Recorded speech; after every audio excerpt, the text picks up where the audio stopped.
Hello friends, நேற்று நான் சொன்ன கதையில் இருந்த அந்த ஹூக் பற்றி நினைவில் இருக்கா? இன்று அந்த கதையின் பின்னால் இருக்கும் பெரிய ரகசியத்தை சொல்லப் போகிறேன். ஒரு காலத்தில் ஒரு பெரிய ராஜ்யத்தில் அருணவர்மன் என்ற ராஜா இருந்தார். அவர் வீரமுள்ள ராஜா. அவருடைய நாட்டில் செல்வ செழிப்பும் அமைதியும் மிகுந்திருந்தது. ஆனால் ஒரு நாள் முதல் ராஜாவுக்கு ஒரு விசித்திரமான கனவு வர ஆரம்பித்தது. அந்த கனவில் ஒரு குரல் மட்டும் கேட்கும், எச்சரிக்கை, உன் அருகில் இருக்கும் ஒருவன் உனக்கு துரோகம் செய்ய போகிறான் அப்படின்னு.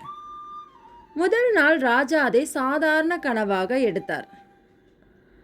ஆனால் அதே கனவு 2ஆம் நாள், 3ஆம் நாள், 4ஆம் நாள்னு மீண்டும் மீண்டும் வந்தது. இப்போ ராஜா யோசிக்க ஆரம்பித்தார்.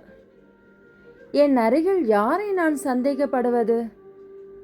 அவருக்கு மிக நம்பிக்கையாக இருந்த ஒரே மனிதன் அவருடைய படைத்தளபதி. அவர் பல வருடங்களாக ராஜாவுடன் இருக்கிறார்.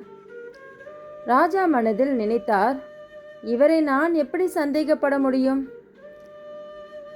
ஒரு நாள் இரவு அதே கனவு மீண்டும் வந்தது. இந்த தடவை அந்த குரல் சொன்னது, நாளை காலை நீ உண்மையை தெரிந்து கொள்வாய் அப்படின்னு.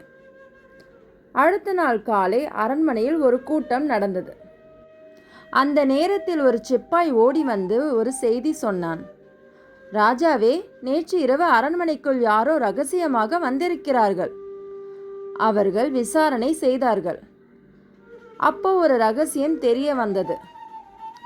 அந்த படைத்தளபதி எதிரி ராஜ்யத்துடன் ரகசியமாக பேசிக்கொண்டிருந்தான். அவர் திட்டம் என்ன தெரியுமா?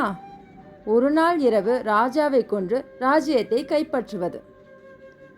ராஜா மிகவும் அதிர்ச்சி அடைந்தார்.